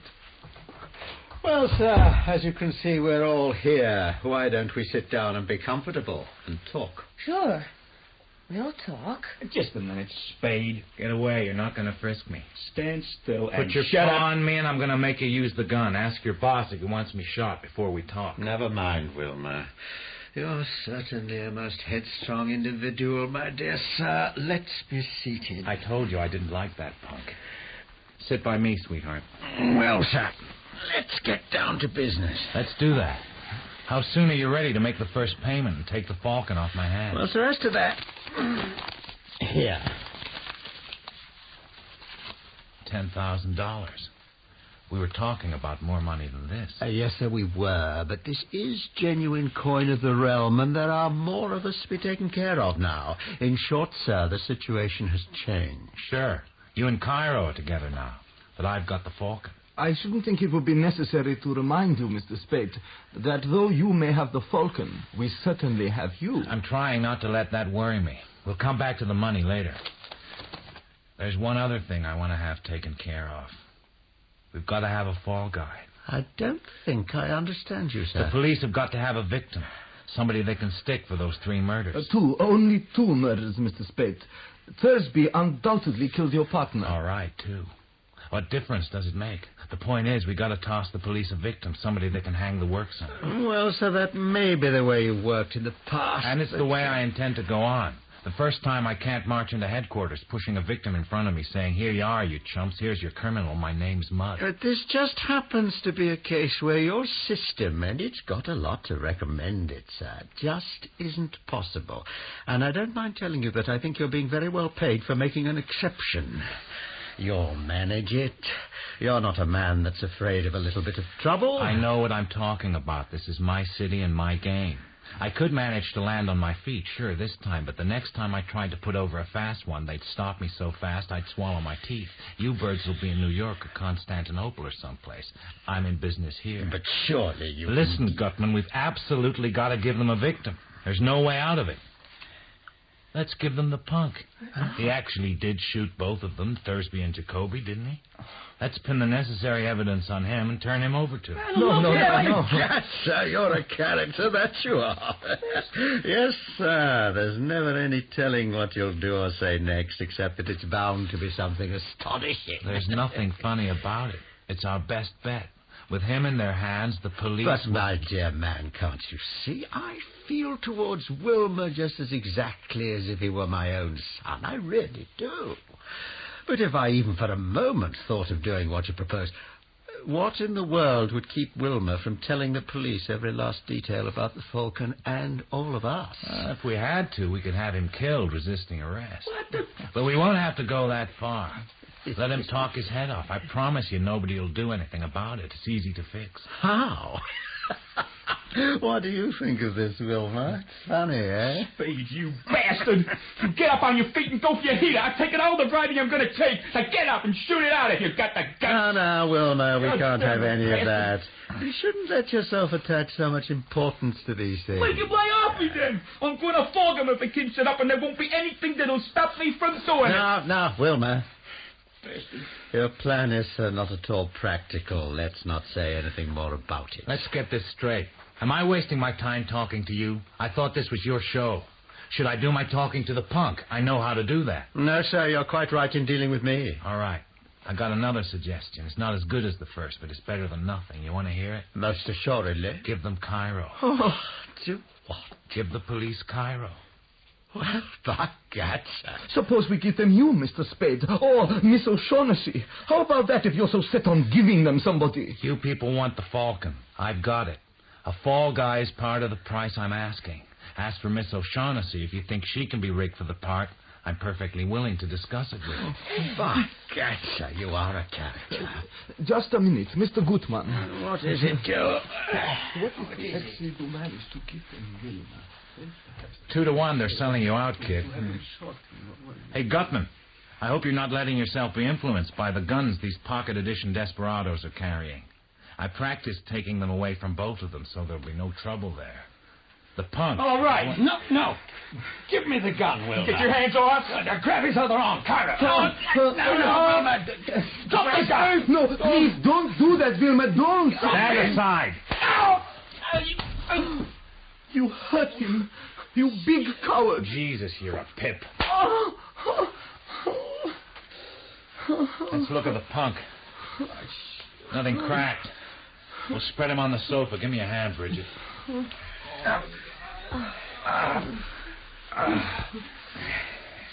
Okay. There's your fall guy. Now, you'll either say yes right now, or I'll turn the Falcon and the whole goddamn lot of you in. I don't like that, sir. So you don't like it? Well, you can have him. Oh, please don't do this thing, Mr. Gutman. You must realize I don't like it either, but we can't help ourselves now. What are you doing, Cairo? In or out? Can I choose? You can, but you ought to know that if the answer is out, we'll give you to the police with your boyfriend. Oh, come, Mr. Spade. Well, which? You give me no choice. I come in. Good. Then we can all sit down. It's 2:00. I can't get the Falcon till daylight. We got plenty of time to arrange everything. I think it would be best for all concerned if we did not get out of each other's sight until our business has been transacted. You have the envelope. I think Miss O'Shaughnessy has it. Yes, I have it. I picked it up while you were all It's all right. fighting. Hang on to it. We won't have to lose sight of each other. I can have the Falcon brought here. That will be excellent. Then, sir, in exchange for the $10,000 in Wilma, you will give us the Falcon and an hour or two of grace, so we won't be in the city when you surrender him to the authorities. I can hold him here all day if you want. Let's get the details fixed. Why did he shoot Thursby? And why and where and how did he shoot Jacoby? Now, come, sir, you can't expect that. I do expect it. A fall guy is what I asked for, and he's not a fall guy unless he's a cinch to take the fall. You are an uncommonly difficult person to get the best of. I begin to think we made a mistake in not letting you alone from the very first. By gad, I do. You haven't done so bad. You're staying out of jail and you're getting the Falcon. Why did he kill Thursby? Thursby was a notorious killer and Miss O'Shaughnessy's ally. His removal might make her stop and think that perhaps it would be best to patch up her differences with us after all. You didn't think he might have the Falcon? We had the advantage of knowing Miss O'Shaughnessy far too well for that, though we didn't know then that she had given the Falcon to Captain Jacoby in Hong Kong to be brought over in La Paloma while they took a faster boat. You didn't try to make a deal with him before you gave him the work? We certainly did. Wilma brought him over to see me, presumably after he had killed your partner. But we could do nothing with him. He was quite determinedly loyal to Miss O'Shaughnessy. Well, sir, Wilma followed him back to his hotel and did what he did. That sounds all right. Now Jacoby. Captain Jacoby's death was entirely Miss O'Shaughnessy's fault. That's a lie. Tell me what happened. Well, Cairo, as you know, got in touch with me after his encounter with Miss O'Shaughnessy and yourself. He'd seen the notice of the arrival of La Paloma, and being a man of nice judgment, he guessed just what had happened, that Miss O'Shaughnessy had given the bird to Jacoby to bring here for her. Jacoby did not know what it was, of course. Mr. Cairo and Wilma and I called on Jacoby and were fortunate enough to arrive while Miss O'Shaughnessy was there. In many ways, it was a difficult conference, but by midnight we had persuaded Miss O'Shaughnessy to come to terms, or so we thought. We set off for my hotel, where I was to pay Miss O'Shaughnessy and receive the bird, but en route, she and Captain Jacoby and the bird slipped through our fingers. How did the boat catch fire? That, sir, is something of a mystery. Wilma had been trying to find the Falcon while we were talking in the cabin. No doubt he was careless with matches. Something was left smouldering. All right. Now about the shooting. Well, eventually, sir, we located Miss O'Shaughnessy's apartment. They were talking together. But Jacoby got wind of us and left with the Falcon by the fire escape, where he ran into Wilma. He shot Jacoby more than once, but Jacoby was too tough to either fall or drop the Falcon. He knocked Wilma down and ran on. So much for Wilma. Go on. We persuaded, that is the word, sir, Miss O'Shaughnessy to tell us that she had told Jacoby to take the bird to you. It seemed unlikely that he'd live to go that far, and so we, persuaded Miss O'Shaughnessy to phone your office in an attempt to draw you away before Jacoby got there. Unfortunately, it had taken so long to persuade Miss O'Shaughnessy to cooperate with us that you had the Falcon before we could contact you. Oh, he's coming round. Wilma, my dear. It's you. Yeah. Now listen, kid. If you come over here and start cutting up, I'm going to kick your face in. Well, Wilma, I'm sorry indeed to lose you. I couldn't be fonder of you if you were my own son, but, well, if you lose a son, it's possible to get another. But there's only one Maltese Falcon. When you're young, you don't understand things. Bridget, I think it would be swell if you can see what you can find us to eat in the kitchen with plenty of coffee. Will you do that? I don't like to leave my guests. I'd be glad to. Just a moment, my dear. Hadn't you better leave the envelope in here? You don't want to get grease spots on it. Sam? It's still his. Here, sit on it if you're afraid of losing it. Oh, you misunderstand me. It's just that business should be transacted in a business-like manner. For instance, there are only 9 bills here now. What? There were 10 when I handed it to you. Well, Bridget? What do you mean? Miss O'Shaughnessy and I are going in the bathroom. And remember, I've got the guns. The door will be open, and unless you want a 3-story drop, there's no way out of here except past the bathroom door. Don't try to make it. Oh, you must know so, if not the least desire to leave. I'll know a lot when I'm through. It won't take long. Come on.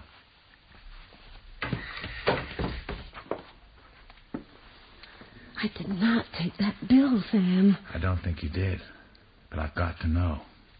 Take your clothes off. You won't take my word for it? No, take your clothes off. I won't. All right, we'll go back to the other room and I'll have them taken off. You would? I will. I'm not going to be held up by anybody's maiden modesty. It isn't that. I'm not ashamed to be naked before you, but can't you see? Not like this. I've got to know what happened to that bill. Take them off. Very well.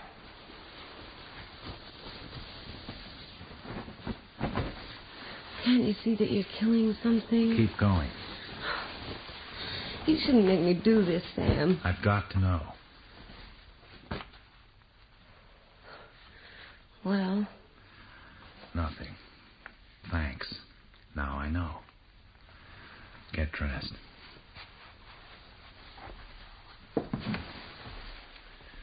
Find it? No, I didn't find it. You palmed it.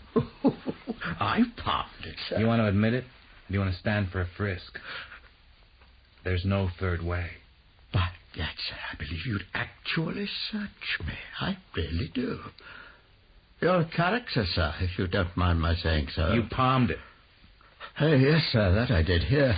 I must have my little joke every now and then, and I was curious to know what you'd do in a situation of that sort. I must say that you passed the test with flying colours, sir. It never occurred to me that you'd hit on such a simple way of getting at the truth. That's the kind of thing I'd expect from someone the punk's age. Look, Spade, I'm going Gently now, don't let him rile you. You shut your face. But, Wilma, I'm your friend. You keep away! What's going on? The course of true love. How's the food coming along, Miss O'Shaughnessy? I'll see to it now. Let's talk about money. Willingly, sir, with all my heart. But I might as well tell you that 10,000 is every cent I can raise. I ought to have 20. I wish you could. I'd give it gladly if I could. Of course, sir, you understand this is simply the first payment. Later... 15. Mr. Spade, I tell you on my honor as a gentleman. That's not any too good, but if it's the best you can do, give it to me. Very well. And now? We wait for our supper and for the dawn. Have you anything I can read, sir? How about the history of Alcatraz? It's good for a laugh.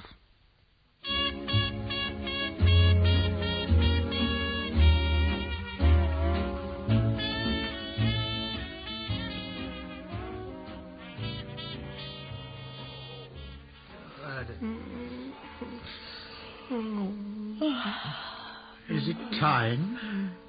Can you get it now? 7 o'clock. I guess it's time.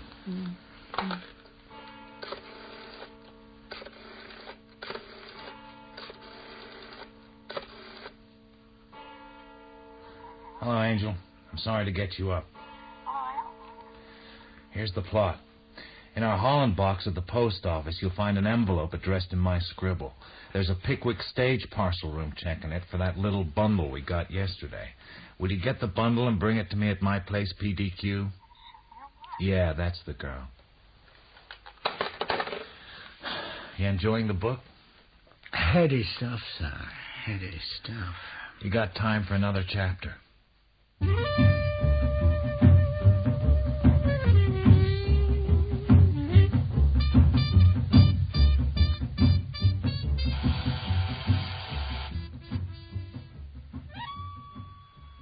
I guess that's her.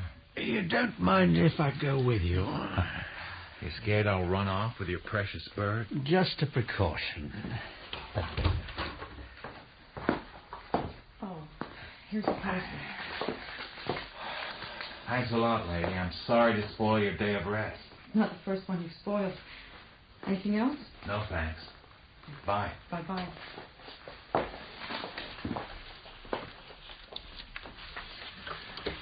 Okay, here we go.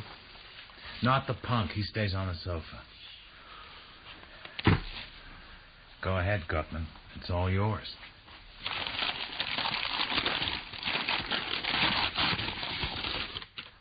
After 17 years, to actually hold it in my hands. Shouldn't we make sure? What do you mean? That it's the real thing. Perhaps you're right. If I scrape a little of the enamel off with a knife...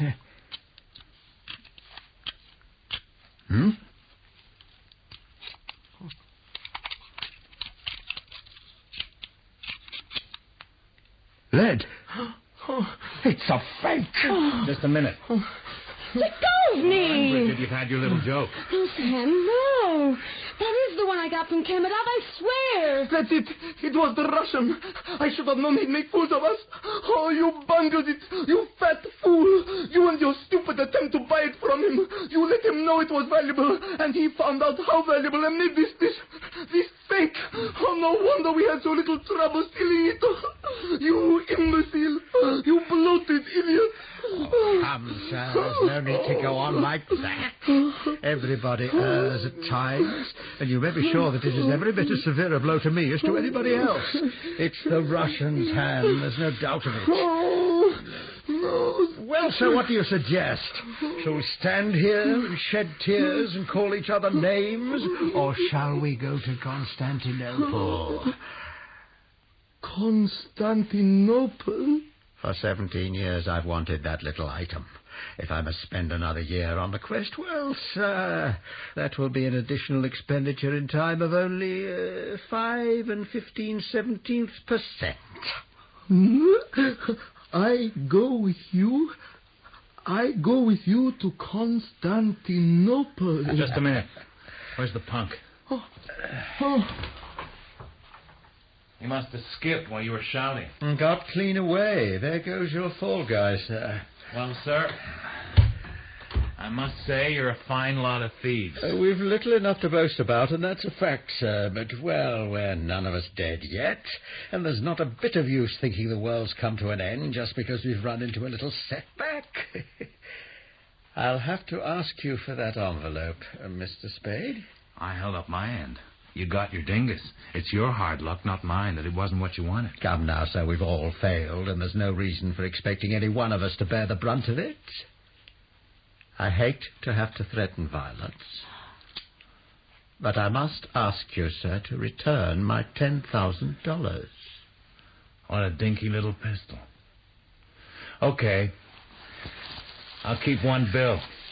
That'll take care of my time and expenses. Very well, sir. Very well. And now we'll take our leave of you. Unless you care to undertake the Constantinople expedition with us. You don't. Well, sir, frankly, I'd like to have you along. You're a man to my liking. I'm sure you'll somehow manage the police without Wilmer. I'll make out all right. Well, sir, the shortest farewells are the best. Adieu. And to you, Miss O'Shaughnessy, adieu. I leave you the rara avis on the table as a little memento. Come, Cairo. Goodbye, Mr. Spade.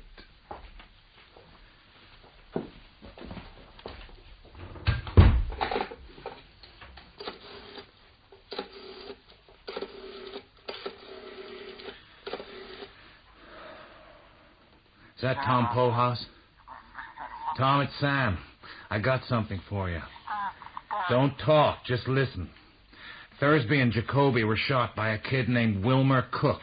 Around 20 years old, 5'5", fair hair, blue eyes. He's working for a man named Casper Gutman, a great fat guy dressed like an Englishman at the races. That fellow Cairo you met is with him, too. Gutman's staying at the Alexandria, Suite 12C. They just left here and they're blowing town, so you'll have to move fast. But I don't think they're expecting a pinch. Watch out for the kid. He's dangerous. And one more thing. I think I got the guns he used. That's right. Now step on it. But aren't they going to talk? Sure they'll talk.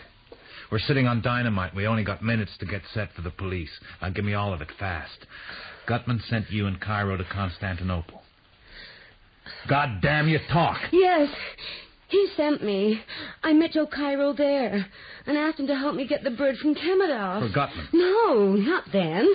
We thought we could get it for ourselves. All right, then? I was afraid that Joe wouldn't play fair. I got Floyd Thursby to help me. And he did. Well? Well, we got it and went to Hong Kong. With Cairo?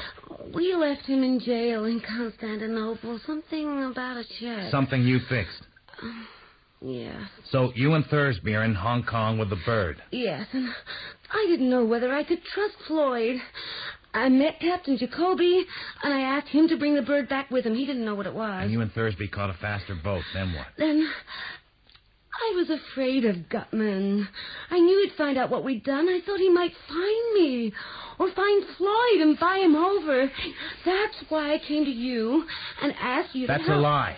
You had Thursby hooked and you knew it. He was a sucker for women. You wanted to get him out of the way before Jacoby came with the loot. What was the scheme? I knew he'd left the States after some trouble or other. I don't know what it was.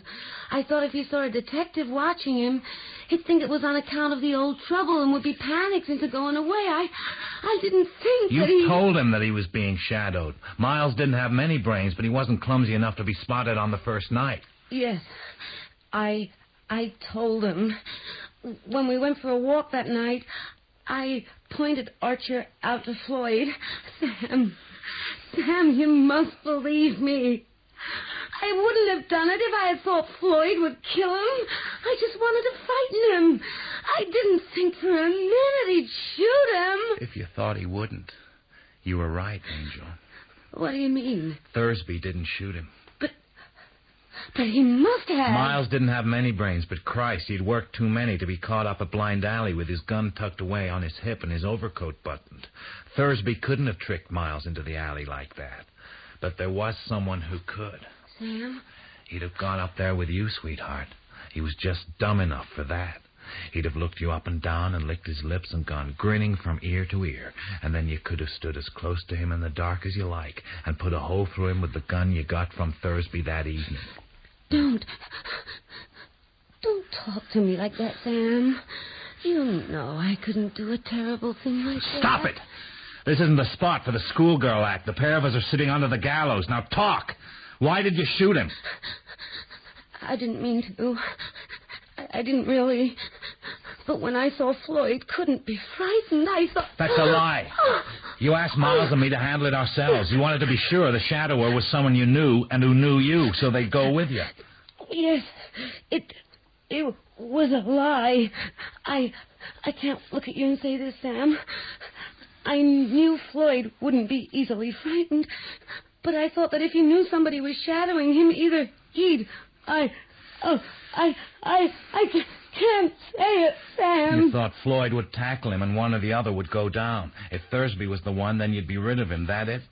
Something like it. And when you found that Thursby didn't mean to tackle him, you borrowed the gun and did it yourself, right? Yes, but not exactly. And you thought Floyd would be nailed for the killing. I thought they'd hold him at least until after Captain Jacoby had arrived with the Falcon, and then... And you didn't know that until you heard that Thursby had been shot. Then you knew you needed another protector, so you came back to me, right? Yes, but... Oh, sweetheart, it wasn't only that. I would have come back to you sooner or later. From the first instant I saw you, I knew Well, if you get a were... good break, you'll be out of San Quentin in 20 years. And you can come back to me then. What do you mean? I hope to Christ they don't hang you, precious, by that sweet neck. You're not going... I'm going to send you over, sweetheart. One of us has to take it. After the talking all those birds will do, they'd hang me, sure. You're likely to get a better break. If they do hang you, I'll always remember you. But Sam, you can't. Not after what we've been to one another. You can't. Like hell I can't. You knocked off Miles, you double-crossed Gutman, Cairo, Thursby. But you know, Sam, down in your heart, that I love you, Sam. I don't care who loves who. You've never played square with me for half an hour at a stretch since I've known you. You killed Miles and you're going over for it. I can't help you now, and I wouldn't if I could. Don't help me then, but don't hurt me. Let me go away now. No, I'm sunk if I haven't got you to hand over to the police when they come. You won't do that for me? I won't play the sap for you. Why must you do this to me, Sam? Surely Archer wasn't as much Miles to you was as a son of I... a bitch. But when a man's partner is killed, you're supposed to do something about it. It doesn't make any difference what you thought of him. He was your partner, and you're supposed to do something about it. Then, as it happens, we were in the detective business. And when one of your organization gets killed, it's bad business to let the killer get away with it. Also, I'm a detective, and expecting me to run criminals down and then let them go is like asking a dog to catch a rabbit and then let it go. You're not serious. You don't expect me to believe these things are sufficient reason for sending me to the gallows? Wait until I'm through, and then you can talk. No matter what I wanted to do, I couldn't let you go without being dragged to the gallows with the others. Next, I've no reason in God's world to think I could trust you. You've got something on me that you could use whenever you wanted to. And since I've got something on you, I couldn't be sure you wouldn't decide to put a hole in me someday. And what have we got on the other side? All we've got is the fact that maybe you love me, and maybe I love you. You know whether you do or not. Suppose I do, what then? Maybe next month I won't. If I send you over, I'll be sorry as hell. I'll have some rotten nights, but that'll pass. Listen, if that doesn't mean anything to you, forget it. We'll make it this. I won't because all of me wants to. Wants to say to hell with the consequences and do it. And because, goddamn you, you've counted on that with me, the same as you counted on that with the others. Look at me, Sam, and tell me the truth. Would you have done this to me if the Falcon had been real? And you had been paid your money? Well, a lot of money would have at least been one more item on the other side of the scales. If you loved me, you'd need nothing more on that side. I won't play the sap for you. Kiss me, Sam.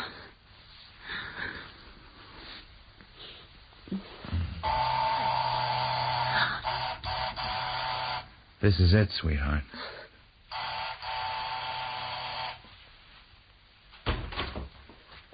Hello, Tom. Dundee? Hi. You get them? Got them. Swell. Here's another for you. She killed Miles. And I got some exhibits. The boys' guns, the black statuette that all the hell was about, and a $1,000 bill that I was supposed to be bribed with. Now, what the hell's the matter with your little playmate, Tom? He looks heartbroken. I bet when he heard Gutman's story, he thought he had me at last. We got the story from Cairo. Gutman's dead. The kid had just finished shooting him when we got there. It looks like you're in the clear, Spade. Come on, lady. Let's go. Goodbye, Sam. Goodbye, Angel.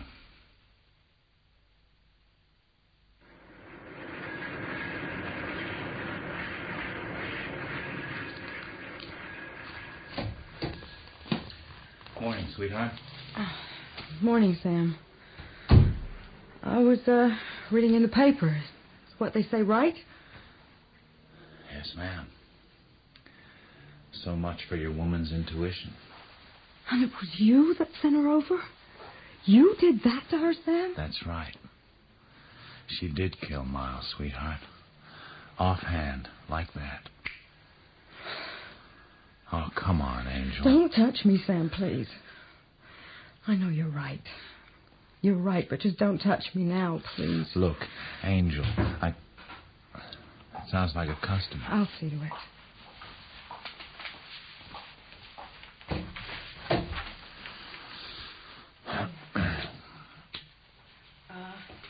Iva is here. Uh-huh. Well, what shall I do? Send her in, darling. Send her in.